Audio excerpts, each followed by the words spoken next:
ஆண்டவராகிய இயேசு கிறிஸ்துவின் இன்ப உயிர்த்தெழுந்த நாமத்தினாலே உங்களை அன்போடு வாழ்த்தி வரவேற்கிறேன். அற்புதமான நாளில் இந்த சுவிசேஷ பயணத்திற்குள்ளாய் உங்களை அழைத்து செல்ல விரும்புகிறேன். நம்முடைய வாழ்க்கையில நம்மை நாம் அடிக்கடி அதிகமா உயர்த்தாதபடிக்கு கர்த்தர் சில நேரங்களில் சில முட்களை அனுமதிக்கிறார்.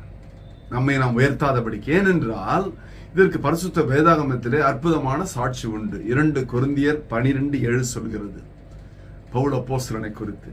அன்றியும் எனக்கு வெளிப்படுத்தப்பட்டவைகளுக்குரிய மேன்மை நிமித்தம் நான் என்னை உயர்த்தாதபடிக்கு என் மாம்சத்திலே ஒரு முள் கொடுக்கப்பட்டிருக்கிறது. என்னை நான் உயர்த்தாதபடிக்கு அது என்னை குட்டும் சாத்தானுடைய தூதனாய் இருக்கிறது. பவுல் அப்போஸ்தலன் தான் பரதேசிக்குள் எடுக்கப்பட்ட உன்னதமான அனுபவத்தை சொல்லிவிட்டு அதை குறித்து மேன்மை பாராட்ட மாட்டேன் என்று சொல்லுகிறார். பாருங்களேன், ஒரு பெரிய அப்போஸ்தலனுடைய மாம்சத்தில் கொடுக்கப்பட்டிருக்க அந்த முள் குட்டும் முள் என்றும் சாத்தானோட தூதன் என்றும் சொல்லப்படுகிறது.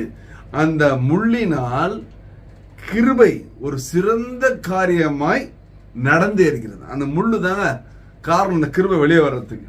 பவுல் தன்னை உயர்த்தக்கூடாது. ஏனென்றால் இன்னும் கர்த்தர் இவனை கொண்டு அரிய பெரிய காரியங்களை செய்ய வேண்டும்.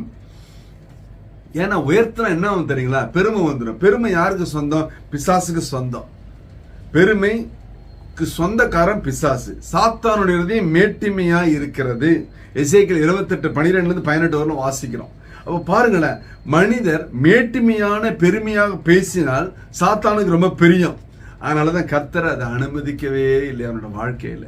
யாக்கோபு 4:6 சொல்லுகிற தேவன் பெருமை உள்ளவர்களுக்கு எதிர்த்து நிற்கிறார். இப்பேற்பட்ட பவுல் அப்போஸ்தலனுடைய வாழ்க்கையில ஒரு முள் என்றால் குட்டும் சாத்தான் என்றால் இவனை குறித்து சில காரியங்கள் பாருங்களேன். ரோமர் 1:1 வாசிக்கும் பொழுது இயேசு கிறிஸ்துவின் ஊழியக்காரனும் அப்போஸ்தலனாகும்படி அழைக்கப்பட்டவனும் தேவனுடைய சுவிசேஷத்துக்காக பிரித்தெடுக்கப்பட்டவனாக பவுல் என்ன ஸ்டேட்மெண்ட் பாருங்க. 1 கொரிந்தியர் 1:1, கொலோசியர் 1:1 வாசிக்கும் பொழுது தேவனுடைய சித்தத்தினாலே இயேசு கிறிஸ்துவின் அப்போஸ்தலனாக அழைக்கப்பட்ட பவுல். 2 கொரிந்தியர் 1:1, எபேசியர் 1:1 பாருங்களேன், தேவனுடைய சித்தத்தினால இயேசு கிறிஸ்துவனாகிய அப்போஸ்தலனாகிய பவுல். பிலிப்பியர் 1:1 பாருங்க, இயேசு கிறிஸ்துவின் ஊழியக்காரனாகிய பவுல். 1 தீமோத்தேயு 1:1 பாருங்க, நம்முடைய இரட்சகராய் இருக்கிற தேவனும் நம்முடைய நம்பிக்கையுமாய் இருக்கிற கர்த்தராக இயேசு கிறிஸ்துவின் கட்டளையிட்டபடியே இயேசு கிறிஸ்துவின் அப்போஸ்தலனாய் இருக்கிற பவுல். 2 தீமோத்தேயு 1:1 பாருங்க, இயேசு கிறிஸ்துவினால் உண்டாயிருக்கிற ஜீவனை பற்றி வாக்கு தத்தத்தின்படி தேவனுடைய சித்தத்தினாலே இயேசு கிறிஸ்துவின் அப்போஸ்தலனாய் இருக்கிற பவுல். தீத்து 1:1 பாருங்க, தேவனுடைய ஊழியக்காரனும் இயேசு கிறிஸ்துவின் அப்போஸ்தலனுமாய் இருக்கிற பவுல். பிலமோன் 1:1 பாருங்க, இயேசு கிறிஸ்துவினால் கட்டப்பட்டவனுமா இருக்கிற பவுல். அப்ப இவனுக்கா இந்த முள் இல்லையா? இயேசு கிறிஸ்துவின் ஊழியக்காரன், அப்போஸ்தலனாகும்படி அழைக்கப்பட்டவன், தேவனுடைய சுவிசேஷத்துக்காக பிரித்தெடுக்கப்பட்டவன், இயேசு கிறிஸ்துவின் அப்போஸ்தலன் அழைக்கப்பட்டவன், தேவனுடைய ஊழியக்காரன், இயேசு கிறிஸ்துவின் நிமித்தம் கட்டப்பட்டவன்.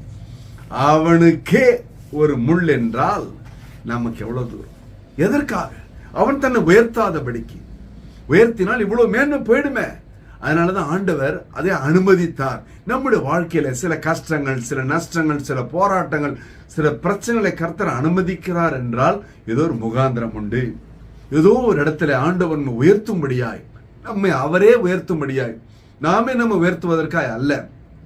பவுல் அப்போஸ்தலன் வாழ்க்கை தாங்க நமக்கு சிறந்த சாட்சி.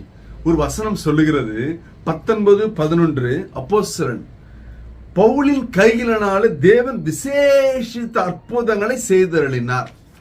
ஐயா, அவன் கைகளினால் விசேஷித்த அற்புதம் செய்திருக்கிறார். ஆனாலும் அவனுக்கே அவன் தன்னை உயர்த்தாதபடிக்கு இந்த அற்புதமான நாளிலே நாமும் நம்மை உயர்த்தாமல் கர்த்தரை உயர்த்துவோமாக. ஒருவேளை கர்த்தர் நம்முடைய வாழ்க்கையில சில காரியங்களை அனுமதித்திருந்தால் இன்றே இப்பொழுதே கர்த்தருக்குள் நம்மை விட்டு கொடுத்து ஒப்பு கொடுத்து கீழ்ப்படிவோமாக. கர்த்தர் நம்மை ஆசீர்வதிப்பாராக. ஒரு விசை கூட கண்களை மூடுவோம். ஹல்லேலூயா, ஹல்லேலூயா. அப்பா ஸ்தோத்திரம் ஆண்டவரே, இந்த அற்புதமான நாளிலே இதை பார்த்து கொண்ட பிள்ளையோட வாழ்க்கையில கர்த்தாவே நீர் உயர்த்தப்பட, உம்முடைய மகிமை அதிகமாக காணப்பட பிள்ளைகளை நம்மளை கர்த்தரை ஒப்பு கொடுக்கிறோம். நீங்க நடத்துங்க, நீங்க பேசுங்க, நீங்க சொல்லுங்க, நீங்க செய்யுங்க ராஜா. நீர் மகிமை அடைவீராக. உன்னை நாமும் உயர்த்த வரட்டும் ஆண்டவரே. எல்லா சூழ்நிலையில உயிருள்ள வளமுள்ள சாட்சியா எங்களை நிறுத்துங்க. இயேசு கிறிஸ்துவின் உயிர்த்தெழுந்த வளமுள்ள நாமத்தினால தேவனதை செய்யும்படியாய் உன் திருக்கரங்களிலே தாழ்மையாய் ஒப்பு கொடுத்து ஜெபித்து ஜெயம் எடுக்கிறோம். ஜீவனுள்ள நல்ல பிதாவே, ஆமென். கர்த்தர் உங்களை ஆசீர்வதிப்பாராக. பிரைஸ் எல்லாம்.